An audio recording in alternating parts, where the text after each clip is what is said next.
அனைத்து நல்லுள்ளங்களுக்கும் வணக்கம். நான் ஆர்கே பேசுகிறேன். பிக் மாசமோட நெக்ஸ்ட் சேனல் வழக்கமாக உலக செய்திகள் என்று பல சிறப்பு செய்திகள். இந்தியாவுக்கு ஒரு கடுமையான மிரட்டல் எடுத்திருக்காங்க. இதுக்கப்புறம் வரிகள்லாம் கிடையாது, பொருளாதார தடைகள்ன்ற மாதிரிலாம் சொல்ல ஆரம்பிச்சிட்டாங்க. ஏன் நாங்கள் பிரத்யோகமாக சீனாவுக்கெல்லாம் வரி விதிக்கலை, இதுக்கப்புறம் ஏன் இந்தியாவுக்கு வரி விதிக்க வேண்டிய காலத்தின் கட்டாயம் இனி நாங்கள் பார்த்துக்கிறோன்ற மாதிரிலாம் ஒரு பயங்கரமான ஒரு மிரட்டல்.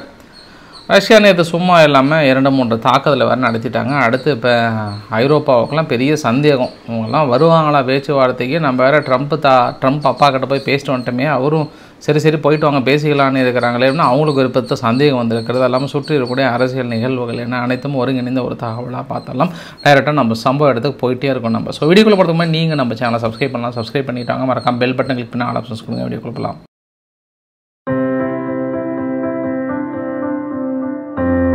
முதல் சம்பவம், இந்த வீடியோ பதிவு கொஞ்சம் கலகலன்னு ஆரம்பிக்கலான் இருக்கேன். அதனால் பருத்தி வீரன் படம் பார்த்துருப்பீங்க. பருத்தி வீரன் படத்தில் அந்த கஞ்சா கருப்போட ரோல் என்னென்னா, ஒரு டீ கடையில் போயிட்டு அவர் டீ கடையில் வேலை செய்வார். ஹீரோவில் இருக்கிற பக்கத்தில் இருக்கிற கார்த்தியும் சரவணன் அவர்களும் போயிட்டு கடைசியில் அது இதுன்னு பேச ஓனரே பார்த்து சும்மாரியா ஓனரே சும்மாகிறாரு அப்படின்னு சொன்ன உடனே ஓனர் என்ன பண்ணுறாரு, கடுப்பாயிடுவார். யாரா ஓனருன்னு சொல்லிட்டு அவர் கடையை விட்டு துரத்திடுவார். இந்த மாதிரி அவர் எந்த வேலைக்கு போனாலும் அவருக்கு ஆள் வைக்கிறதுன்னு ஒரு சில குரூப் இருக்குது. இப்போ அந்த சீன் அப்படியே மனசுக்குள் உள்வாங்கிட்டீங்களா? இப்போ அதே ஒரு சீனை மேட்ச் பண்ணுற மாதிரி உங்களுக்கு ஒரு சம்பவத்தை சொல்லிட்டா, ஜுலாஜினி யார் அப்படின்னா, இந்த வரைபடத்தில் புகைப்படத்தில் பார்த்துக்கோங்க. ஒரு காலத்தில் உக்ரைனில் குறிப்பாக ஜெலன்ஸ்கிக்கு இணையான ஒரு நபர். இராணுவத்தை கட்டமைக்கப்பட்டு இராணுவத்தினுடைய தலைமை பொறுப்பில் இருந்து மிக கச்சிதமாக ரஷ்யாவுடைய தாக்குதலை முறியடித்து வெற்றி கொண்ட ஒரு நபராக பார்க்கப்படுகிறார் இவர். ஏன்னா ஆரம்ப கட்டத்தில் உக்ரைன் இதெல்லாம் எதிர்ப்பாங்களான்னு சந்தேகம் வந்தது. அப்போ எல்லாம் ஜெலன்ஸ்கியோடு இணைந்து தோளோடு தோல் நின்ற ஒரு நபர். அப்போ அங்கே இருக்கக்கூடிய பத்திரிகையாளர்கள் சும்மா எல்லாம் என்ன பண்ணுறாங்கன்னா, ஒரு சர்வே ஒன்று எடுக்கிறாங்க. அந்த சர்வேவில் ஜெலன்ஸ்கிக்கு இணையான தலைவர் அடுத்த ஒரு அதிபராக வரக்கூடிய தலைவர் யாராக இருக்குன்னு மக்கள்கிட்ட கருத்து கணிப்பு கேட்கும்போது இந்த ஜுலாஜினி பேர் வந்து அவரோட 4-5% அதிகமாக வர மனசு என்ன பண்ணுறாரு, அடுத்த 3ஆவது நாளே தூக்கி அவர் பதவியிலேருந்து தூக்கிட்டு அடுத்த ஆள் கொண்டு வந்துட்டார். அப்போ வினோத விளக்கங்கள் என்ன கொடுத்தாருன்னா, ஒருத்தர் ஒரு பதவியில் ரொம்ப நாள் நீடித்தோம் அப்படின்னா நம்மளோட டாக்டிக்ஸ் வந்து அடுத்த கட்டத்தை நோக்கி போக முடியாதுன்னு சொன்னார். அப்போ அதே கேள்வி அவருக்கும் பொருந்துமானு பத்திரிகையாளர் கேட்டது கம்முன்னு கப்சுப்புன்னு இருந்தார். அப்போ அவரு தானே ஒரே நாள் ஒரே பதவியில் ரொம்ப நாளாக இருக்கிறாரா இல்லையா? சரி, விஷயத்துக்கு வந்துடுவோம். அவர் என்ன பண்ணுறார், ஜுலாஜினியை தூக்கி நேராக யூகேனுடைய வெளியுறவுத்துறை அமைச்சராக வெளியுறவு கொள்கைன்னு சொல்லுங்கள் அம்பாசிடராக போட்டாங்க. இப்போ உக்ரைன் சார்பாக யூகேனுடைய அம்பாசிடர் யாருன்னா ஜுலாஜினி தான். நீ இந்த நாட்டில் இருக்காத, என் கண்ணு காணாத இடத்துக்கு போயிடு அப்படின்னு யூகேவுக்கு அனுப்பி விட்டார். இப்போ சரி, இங்கே இருக்கிறார். இப்போ என்ன பெரிய அளவுக்கு இன்டெலிஜென்ட் ரிப்போர்ட்லாம் கொடுக்குறாங்க அப்படின்னா, ஜெலன்ஸ்கி கிட்ட அடுத்த முகமெல்லாம் வேர்த்து போச்சு அவருக்கு. அமெரிக்கா வந்து இன்னொரு ரகசிய திட்டத்தை தீட்டி இருக்கிறாராம். ஜெலன்ஸ்கியை தூக்கிட்டு அடுத்த ஜுலாஜினியை வந்து அதிபர் பதவியில் உட்காரிச்சிட்டோம் அப்படின்னா நம்ம கொஞ்சம் நினைச்ச காரியத்தையும் கொஞ்சம் ஈஸியாக போர் நிறுத்தத்தை கொண்டு வரலாம், முடிஞ்ச அளவுக்கு ட்ரை பண்ணலாம், இல்லைனா ஜுலாஜினியை கொண்டு வந்துடலாமா அப்படின்னு ஒரு பயங்கர திட்டத்தில் இருக்கிறாங்களாம். இப்போ ஜுலாஜினி மனசுக்குள்ள நினைப்பார், நான் பாட்டுக்கு சிவனேன்னு இருந்தேன், அப்போ தேவையில்லாமல் கருத்து கணிப்பில் எடுத்து நான் கேட்டேனா கருத்து கணிப்பை எடுத்து என் பதவிக்கே வேட்டு வச்சு கண்காணாத தேசத்துக்கு அனுப்பிட்டார். என்னைய இங்கேயும் வந்து என்னை விட்டு வைக்க மாட்டீங்களாடா, யாரா அவங்க அந்த இன்டெலிஜென்ட் ரிப்போர்ட் யாரான்னு கண்டிப்பாக அவர் தேடிட்டு தான் இருப்பார். அதனால் இவருக்கும் கஞ்சா கருப்பு அந்த வேடத்துக்கு வந்து கச்சிதமாக போகிறது. கடைசியில் ஒன்றுமே இல்லாமல் கஞ்சா கருப்பு தலையில் துண்டை போட்டு உட்காந்துருப்பார். அங்கே கூட வந்து விடாமல் தொந்தரவு கொடுத்தாங்கல்ல, அந்த மாதிரி இவர் இந்த பதவியிலிருந்து தூக்கிட்டு வேற எங்கேயாவது போட்டு ஐயா நான் எங்கேயாவது ஒரு வாரமாக வாழ்ந்துக்கிறேன்னா கூட அவர் ரகசிய திட்டங்களை தீட்டி ஜெலன்ஸ்கியை முடித்து கட்டி அடுத்த அதிபராக வருவதற்கு திட்டம் தீட்டி கொண்டிருக்கிறான்னு அடுத்த ஒரு தகவல் கொடுத்தாலும் கொடுப்பாங்க. அதனால் இன்றைய நம்ம வீடியோனுடைய சிறப்பு அழைப்பாளர் வந்து இவர் தான். யார்? ஜுலாஜினி, உக்ரைனுடைய யூகே அம்பாசிடர். சரி, அடுத்து நேட்டோனுடைய அப்பா. யார்? நேட்டோனுடைய அப்பா, ஐரோப்பானுடைய அப்பா. அவர் சொன்ன பிரத்யோக டைலாக் என்ன அப்படின்னா, இன்னைக்கு இந்தியா பாகிஸ்தான் யுத்தத்தை நான் தான் முடிவு பண்ணுறேன். பயங்கரமாக அடிச்சுக்கிட்டாங்க, கிட்டத்தட்ட அணுகுண்டு போடுற நிலைமைக்கு வந்துட்டாங்க. அக்கல் இருக்கிற அணுகுண்டை தூக்கி கடிச்சிட்டு கையில் பிடிச்சிட்டு இருந்தாங்க, இந்த பக்கம் கையில் பிடிச்சிட்டு இருந்தாங்க. அப்படியே வந்து லேட்ஸ் மேக் எ டீல் அப்படின்னா நிறுத்திட்டேன், நான் தான் நிறுத்தினேன்ட்டார். இது வந்து 100 தடவைக்கு மேலே தாண்டியாச்சு. அது இல்லாமல் இன்றைக்கி மற்றொரு ஒரு அதிர்ச்சி தகவல் என்ன கொடுத்தாருன்னா, இந்த யுத்தத்தில் 6 போர் விமானங்கள் சுட்டு வீழ்த்தப்பட்டது அப்படின்னு சொல்லியிருக்கிறார். ஐயா அந்த 6 போர் விமானங்கள் இந்தியாவில் இருந்தா இல்லை பாகிஸ்தானதா யாருதையா அதை ஏதாவது சொல்லிட்டு போங்க ஐயா, அதெல்லாம் எனக்கு தெரியாது. 6 போர் விமானங்கள் சுட்டு வீழ்த்தப்பட்டதுன்னு இருக்கிறாரு. இப்போ இந்தியா தரப்பில் ஏற்கனவே கிளைம் பண்ணியிருக்காங்க, S-400 மூலயமா நம்ம 6 விமானங்கள் சுட்டு வீழ்த்ததுன்னு சொல்கிறாங்க. அவங்க சார்பாக என்ன சொன்னாங்கன்னா, நாங்கள் ரஃபேல் விமானத்துலேருந்து எல்லாத்தையும் சுட்டு வீழ்த்திடுன்றாங்க அவங்க. அதனால் நீங்கள் கொஞ்சம் ஏதாவது கொஞ்சம் சோதானமாக அது இதுன்னு கொஞ்சம் சொல்லிட்டீங்கன்னா பரவாயில்லன்னு நினச்சேன். பட் மனுஷன் அதெல்லாம் இல்லை, 6 விமானம் சுட்டு வீழ்த்திட்டாங்க அவ்வளோதான். அதெல்லாம் இல்லை, 6 விமானம் சுட்டு வீழ்த்திட்டாங்க, நான் தான் அந்த போர் நிறுத்தினேன்னு சொல்லிட்டு மனுஷன் டாட்டா காட்டிட்டு போயிட்டார். சரி, அது வழக்கமாக சொல்கிற டைலாக் தான், ஒன்றும் பிரச்சனை இல்லை. பட் ப்ளூம்பர்க் பத்திரிக்கை வந்து இன்றைக்கி ஒரு ரிப்போர்ட்டு கொடுக்குறாங்க. இந்தியாவுடைய ஸ்டேட் ரன்னர் ரிஃபைனர் எல்லாமே வந்து மறுபடியும் அதிகமாக ரஷ்யா கிட்ட ஆயில் வாங்குறாங்க.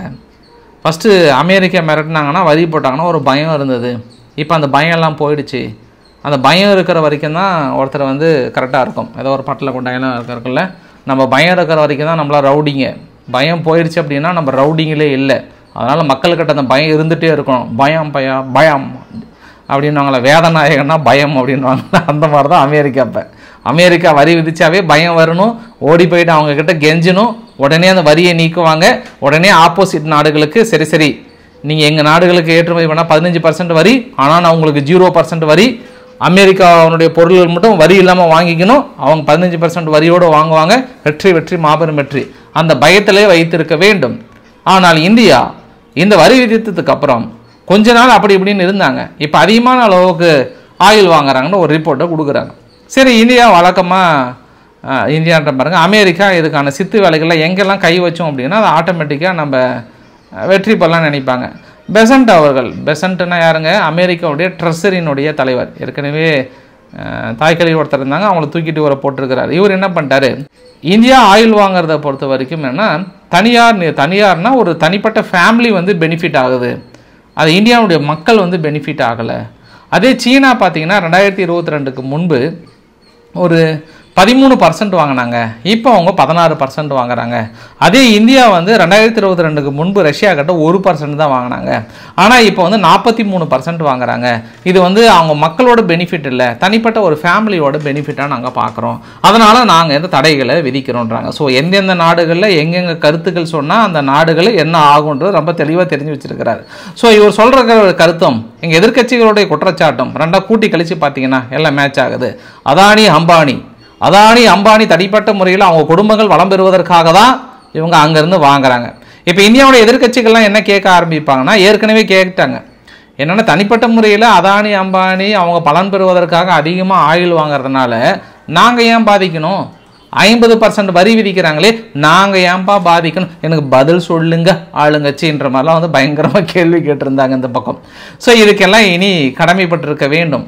அந்த ஒரு விவகாரத்தை அமெரிக்கா கையில் தூக்கிட்டு இதை நாங்கள் சும்மாலாம் விட மாட்டோம், இனி நாங்கள் பொருளாதாரத்தையே போட்டு தள்ள போகிறோன்றாங்க. ஏன் ஒரு கொஞ்ச நாள் அமைதியாக தானே இருந்தாங்க, திடீர்னு கோட்டசாமிங்க ஏன் வந்து வெகுண்டு எழுந்திருக்காங்க அப்படின்னா, குறிப்பாக சீனானுடைய நெருக்கத்தை நம்மளால் பார்க்க முடியுது. நேற்று கூட நம்ம சீனா கிட்ட பிரிக்ஸ் மாநாடுடைய தலைமை ஒருங்கிணைப்பு ஒரு 12 அக்ரிமெண்ட், இந்த 12 அக்ரிமெண்ட்டில் நேற்றே நான் ஒரு சில அக்ரிமெண்ட்லாம் உங்ககிட்ட சொல்லியிருந்தேன் நான்.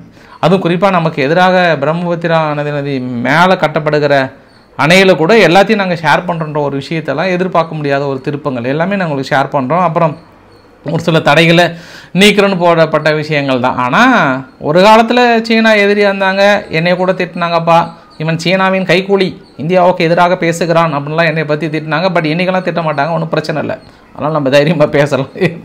காலங்கள் உருடோண்டி வந்து நம்ம பக்கம் நிற்குது அப்படின்றத நான் உணர்ந்துக்கிட்டேன் இந்த தருணத்தில், இல்லையா? ஒருவேளை இன்னும் ஒரு 5-6 வருஷம் கழிச்சு பாகிஸ்தான் இதே மாதிரி நட்பாக வர்றதுக்கு வாய்ப்புகள் இருக்கா அப்படின்றது இன்னொரு கேள்விக்குறியும் போட்டுக்கோங்க, அது ரொம்ப முக்கியமாக இருக்கும். சரி, நம்ம சொல்ல வந்த விஷயத்த சொல்லிடலாம். இப்போ இந்த விவகாரத்தெல்லாம் என்ன பிரச்சனை வரும் அப்படின்னா, பயங்கரமாக டென்ஷன் ஆகிறாங்க இப்போ அமெரிக்கா தரப்பில். அது இல்லாமல் மோடி அவர்கள் மறுபடியும் சீனாவுடைய பயணத்தை உறுதி செய்கிறாங்க.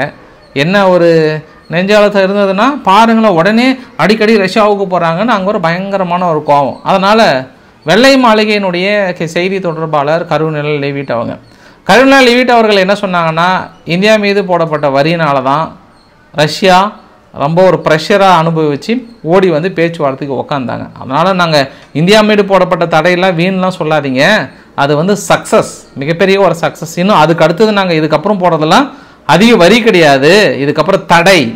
இந்த தடை போட்டோம் அப்படின்னா அவன் ஆட்டோமேட்டிக்காக அமைதிக்கு வந்துடுவான்றாங்க. ஆனால் இனி இந்தியா வந்து மிகப்பெரிய தடை விதிக்கிறதுக்கான பிளான் பண்ணுறாங்க. பட் என்னுடைய கேள்வி என்ன அப்படின்னா, நம்ம ஆயில் வாங்குறதுனால தான் இப்போ ரஷ்யா ஆயுதங்களை வாங்கி அடின்னு அடிச்சிட்டு இருக்காங்க உக்ரைனு. இப்போ இவங்க வந்து பெரிய அளவுக்கு ஆயுதங்களை உக்ரைனுக்கு கொடுத்து உக்ரைன் மூலயமா அங்கே அடித்து ஆயிரக்கணக்கான மக்கள் இறந்ததெல்லாம் பெரிய இஷ்யூவே கிடையாது. அது வந்து பெரிய ஒரு ப்ராப்ளம் இல்லை, அதனாலலாம் கிடையாது. ஐரோப்பா தொடர்ந்து ஆயுதங்கள் கொடுத்து தாக்குதல் நடத்தினால் மட்டும்தான் அமைதி ஏற்படும் என்று சத்தியபிரமாணம் எடுத்துக்கொண்டு தொடர்ந்து ஆயுதங்களை கொடுத்து கொண்டிருக்கிறவங்க பெரிய இஷ்யூலாம் கிடையாது. இப்போ இந்தியா தான் பெரிய இஷ்யூ. சரி, ஆனால் சீனா கூட கிடையாதுன்றாங்க. ஆனால் நான் மறுபடியும் இந்த சார்ட்டை நான் விளக்க விரும்புகிறேன். நான் நிலக்கரி யார் அதிகமாக வாங்குறாங்கன்னா சீனா 44%, இந்தியா 19%, துருக்கி 11%, south Korea 9%, Taiwan. Oil product வந்து துருக்கி 26% வாங்குறாங்க, சீனா 13%, பிரேசில் 12%. இதில் நம்ம இந்தியா சுத்தமாகவே இல்லை oil product. Note this point. LNG ஐரோப்பா 51%, சீனா 21%, ஜப்பான். இதுலேயும் இந்தியா கிடையாது. குரூட் ஆயில் சீனா 47%, இந்தியா 38%, EU 6%, துருக்கி 6%. பைப்லைன் EU, சைனா, ஐரோப்பா, சைனா, துருக்கி. ஐரோப்பா வந்து 37% வாங்குறாங்க பைப்லைன் மூலிமா, சீனா 30%. இந்தியா எதில் இருக்காங்க? நிலக்கரியிலையும் குரூட் ஆயில், அது 38%. சரி, இப்போ நான் அந்த கருத்துக்கு திரும்பி நான் பேக் வரேன். நான் பெசன்ட்டோட கருத்துக்கு பேக் வரேன். இப்போ ஏன் திடீர்னு ஓடி வந்து 2 ஃபேமிலி மட்டும் தனிப்பட்ட முறையில் வாங்குறாங்கன்னா, அது இந்த நான் சொன்ன 38%ல் அதே இவங்க அவங்க அமெரிக்காவுடைய நிறுவனங்கள் வந்து பலன் பெறலாம், எந்த பிரச்சனையும் கிடையாது. இப்போ நீங்கள் ஆயுதங்கள் எல்லாமே கொடுக்குறீங்கல்ல, இதே அமெரிக்காவுக்கு கேட்கப்படுகிற ஒரே ஒரு கேள்வி தான், இங்கே இந்தியா தனிப்பட்ட ஃபேமிலி பலன் அடைகிறாங்கன்றதெல்லாம் நான் ஒரு சில டைலாக் சொன்னால் ஒரு சிலர் வந்து முட்டு கொடுப்பாங்கன்றாங்க. பட் நான் அங்கே அமெரிக்கா கிட்ட கேட்குறேன். நான் அமெரிக்கா நீங்கள் இன்ன வரைக்கும் பெரிய அளவுக்கான ஆயுதங்களை சேல்ஸ் பண்ணுறீங்களே, அங்கெல்லாம் தனிப்பட்ட ஃபேமிலி எதுவும் வளரலையா, எதுவும் வளர்ச்சி பெறலையா?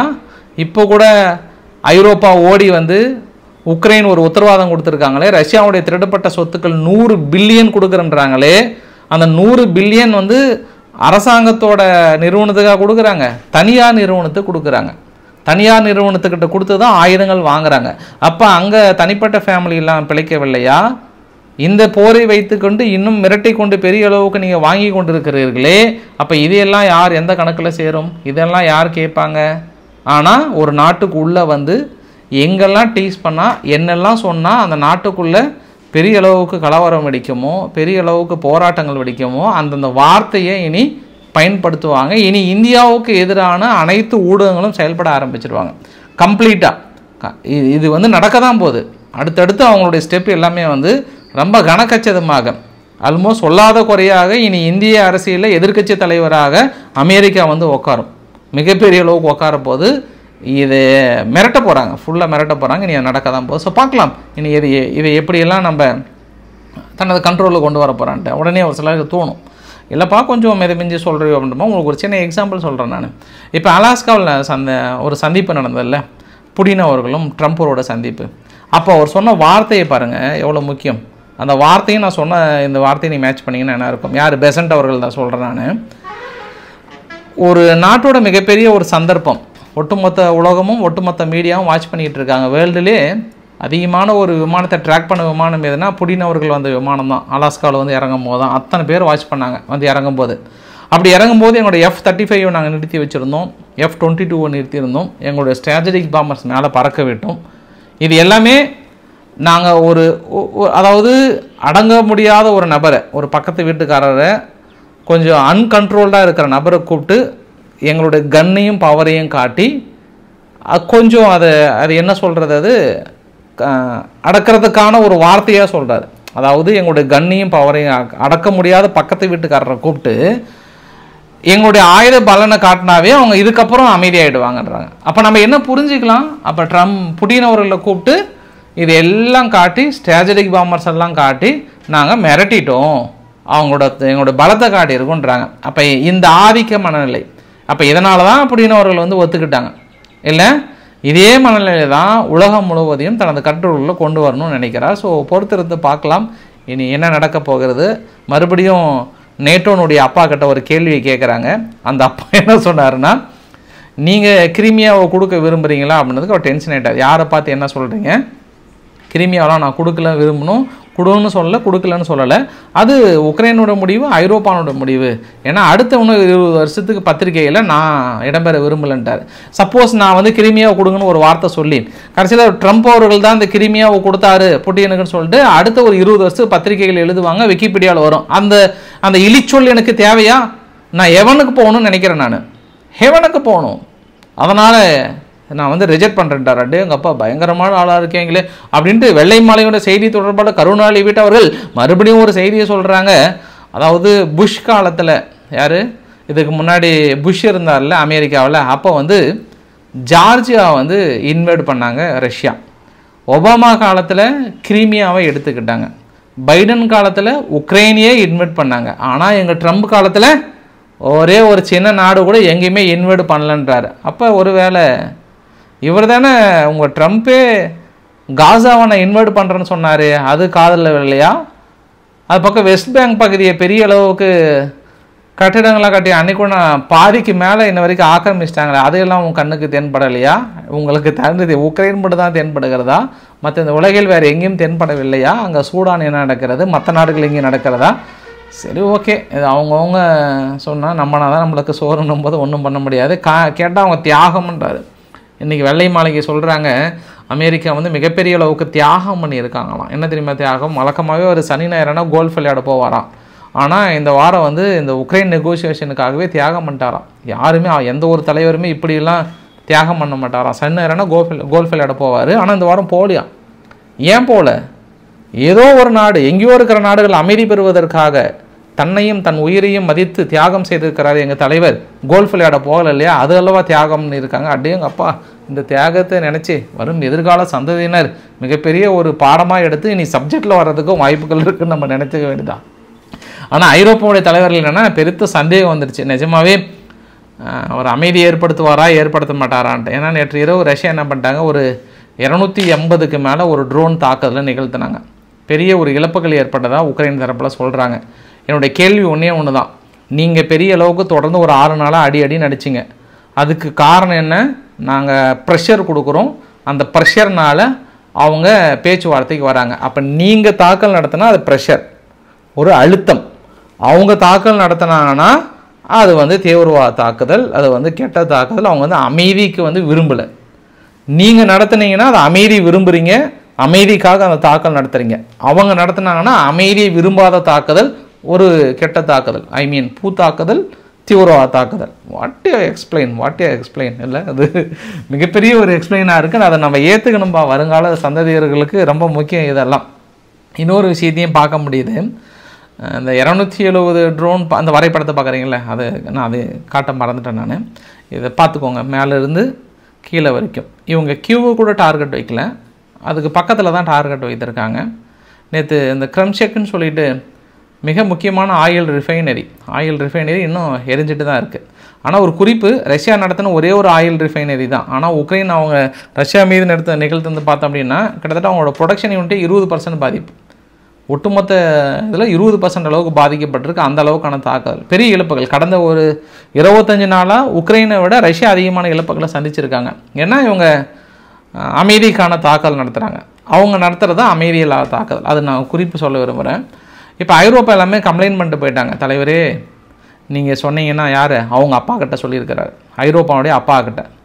இந்த மாதிரி நீங்கள் விக்டர் ஓர்பன் கிட்ட ரொம்ப க்ளோஸ் ஃப்ரெண்டாக இருக்கிறீங்க, கொஞ்சம் பார்த்து ரெக்கமெண்ட் பண்ணுங்கள். நீங்கள் நேட்டோவில் தான் சேர விரும்ப மாட்டேன்றீங்க, ஐரோப்பாவிலேயே கொஞ்சம் சேர்த்திக்கிறோம் ப்ளீஸ் அப்படின்னு கேட்டிருக்கா. சரி போங்க, நான் பேசுகிறேன்னுக்கிறேன். அப்புறம் இன்னைக்கு காலைல ஃபோன் பண்ணிட்டார் விக்டர் ஓர்பன் அவர்கள்கிட்ட. விக்டர் ஓர்பன் அவர்கிட்ட பேசிட்டு, என்ன பிரச்சனை, ஏன் ஐரோப்பாவுக்குள்ளார உக்ரைன் இணையத்தில் உங்களுக்கு என்ன பிரச்சனை இருக்குது, என்ன பேசி தீர்த்துக்கலாமா, என்ன எது நிறைய பேசியிருக்கிறார். அப்புறம் அவர் மனசை விட்டு இது மாதிரி ட்ரூசா பைப்லைன் எங்களுக்கு வர்றது அதெல்லாம் தடுத்து வச்சுருக்காங்க, எங்கள் மொழியை தடுக்கிறாங்க, இந்த மாதிரி ஏகப்பட்ட பிரச்சனை இருக்குன்னு அவர்கிட்ட கம்ப்ளைண்ட் பண்ணியிருக்கிறாங்க. அதாவது ஹங்கேரியனுடைய மொழியை இனி உக்ரைனுக்குள்ளே பேசக்கூடாது, பேசினா சிறைன்ற மாதிரி நிறைய விஷயங்கள் வந்து தடுக்கிறாங்க செய்கிறாங்கன்னு சொன்னோடனே சரி நான் எல்லாமே உங்களுக்கு சரி பண்ணி கொடுத்துறேன்னு நேற்று இரவு பேசினாங்க. இன்றைக்கி காலையிலக்குள்ளார ட்ரூசா பைப்லைன் வழியாக எங்களை ஆயில் ஓகே பண்ணிட்டாங்க. இப்போ ஹங்கேரியனுடைய ஃபாரின் மினிஸ்டர் சஜ்ரோட்டா அவர்கள் என்ன சொல்லிட்டாங்கன்னா வந்துட்டு இருக்குன்றார். என்னப்பா நேற்று தான் உக்ரைன் என்ன சொன்னாங்கன்னா அது உக்ரைன் சொன்னதான் சொன்னேன், அந்த ட்ரூசா பைப்லைனே தகர்த்துட்டோம், ஒட்டு மொத்தமாக நாங்கள் தகர்த்து முடிச்சுட்டோன்ற மாதிரி பயங்கரமாக சொன்னாங்க. ஹங்கேரி வந்து கடுமையான எதிர்ப்புலாம் தெரிவித்தாங்க. ஆனால்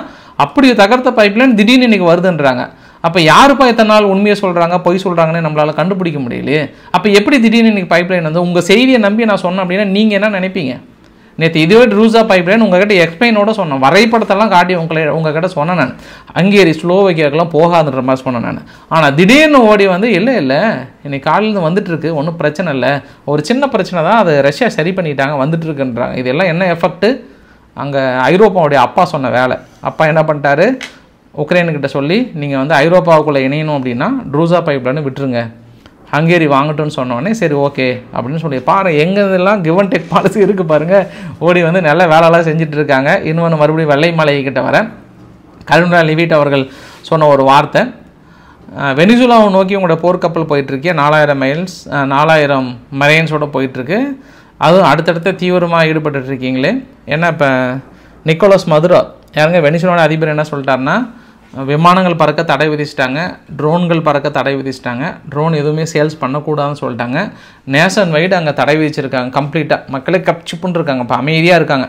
ஏதாவது வான்வெளியில் வந்தால் இடைமேல் தாக்கல் நடத்துகிற அளவுக்கு தயாராக இருங்க, வீரர்களே நம்ம போருக்கு தயாராகிட்டோன்னு ரொம்ப உஷார் நிலையில் இருக்கிறாங்க. இப்போ வெனிசுலா ஒரு பதற்றம் அங்கே தொற்றி கொண்டிருக்கிறது, எந்த நேரத்தில் தாக்கல் நிகழ்த்த போகிறாங்கன்ற ஒரு பதற்றம் அந்த இடத்துல தென்படுகிறது.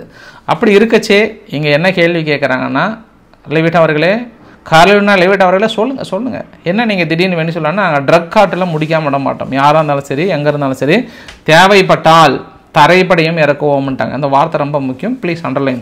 தேவைப்பட்டால் தரைப்படையும் நாங்கள் இறக்க தயாராக இருக்கிறோம், வெனிசுலா மீது நாங்கள் விட மாட்டோம், ட்ரக் காட்டலுக்கு எதிரான நடவடிக்கையில் நாங்கள் மிகப்பெரிய அளவுக்கு ஈடுபடுறோன்றாங்க. உலகத்தின் அமைதியை நோக்கி செல்கின்ற அமெரிக்கா திடீரென்று இந்த வார்த்தையை சொல்லலாமான்ற பெரிய விமர்சனம் வைக்கிறாங்க. என்னென்னா, நெதன்யாகு அவர்கள் வந்து ஒரு வார் ஹீரோ, நானும் கூட அந்த வார் ஹீரோவில் பங்கு பெறல, ரொம்ப பெருமையாக நினைக்கிறேன், நானும் அதில் இருக்குன்னு நினைக்கிறேன்ற மாதிரியான ஒரு வார்த்தை. ஸோ அவர் சொன்ன வார்த்தையில் ட்ரம்ப் அவர்கள் வந்து நெதன்யாகு வந்து ஒரு வார் ஹீரோன்னு சொல்லியிருக்கிறார். அதை அமைதி விரும்புகிற நேரத்தில் இது தேவையான்ற சொல்லியிருக்காங்க. பட் ஏற்கனவே தனது எக்ஸலத்தில் அதையும் சொல்லியிருந்தார், எல்லா வாரையும் நிறுத்தினேன் நான், இங்கே மட்டும் நிறுத்த முடியாததான காரணம் ஆஸ்ட்ரேஜியஸ் அங்கே இருக்காங்கன்ற ஒரு வார்த்தையை வந்து மென்ஷன் பண்ணியிருந்தார். அதனால் நம்ம அதையும் சொல்லலாம். பட் கூடுதலாக நெதன்யாகு அவர்களுக்கு வந்து என்னென்னா 2 விதமான எதிர்ப்பு.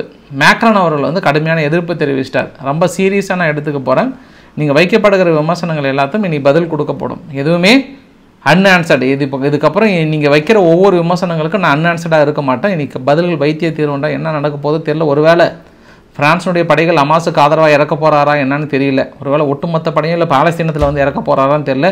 ரொம்ப டென்ஷன் ஆகிட்டார் பாட்டியோட பேரை.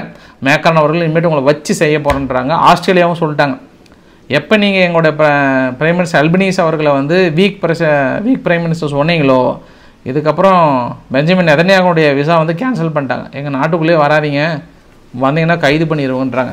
இந்த வீடியோவோட நிறைவு பகுதியில் 3 விஷயத்தை பார்த்தலாம். ஆஸ்திரேலியா கூகுள் நிறுவனத்தில் 313 கோடி அளவுக்கான அபராதம் வச்சுருக்காங்க.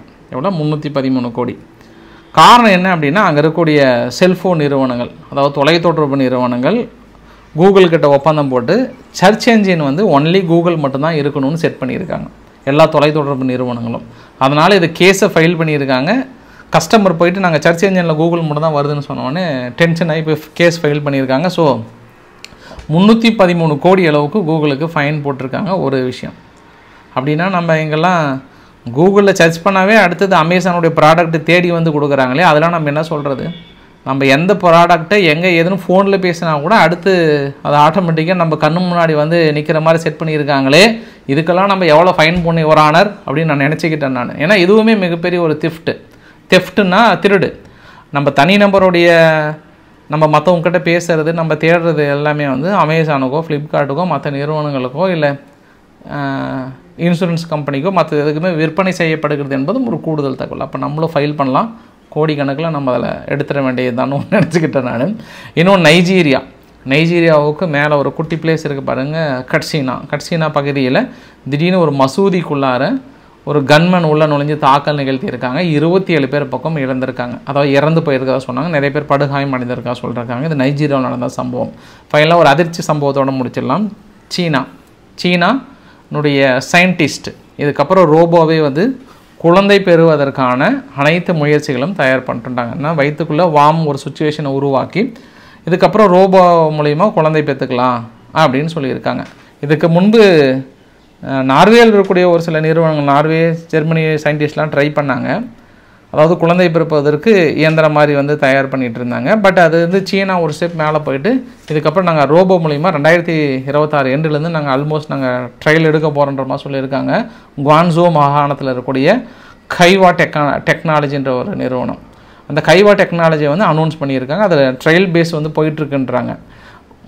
பிரச்சனையே இல்லைங்க, வேலையே முடிஞ்சு போச்சுங்க, அவ்வளோதாங்க. வீட்டுக்கு ஒரு ரோபோ வாங்கிட்டு குழந்தைய பெற்றுக்க வேண்டியது தான். அது இல்லாமல் நிறைய நாடுகள் இனி மக்கள் தொகை குறையுதுன்னு வேறு பயங்கரமாக ஃபீல் பண்ணிகிட்டு இருக்காங்க. ஆளுக்கு ஒரு 4 ரோபோ வாங்கிட்டு போங்க, ஒன்றும் பிரச்சனையே இல்லை. பார்க்கலாம், இனி அடுத்த போட்டி வந்துடும். பிறக்கிற குழந்தைங்க எல்லாமே அறிவாளி ஆகிட்டால் எப்படி தான் வேலை கொடுக்குறதுன்னு தெரியல. எல்லாருமே கலெக்டர் ஆகிட்டா என்ன பண்ணுறது, எல்லாருமே டாக்டர் ஆகிட்டா என்ன பண்ணுறதுன்னு இன்னொரு கேள்வி இந்த இடத்துல வந்துடும்ல. சரி, பார்க்கலாம். இன்றைக்கு ஓரளவுக்கான தகவலை கவர் பண்ண நினைக்கிறேன். பிடிச்சிருந்தா லைக் பண்ணுங்கள், ஃப்ரெண்ட்ஸுக்கு ஷேர் பண்ணுங்கள், சப்ஸ்கிரைப் பண்ணுங்கள். ரவிக்குமார் சேனல். நன்றி, வணக்கம்.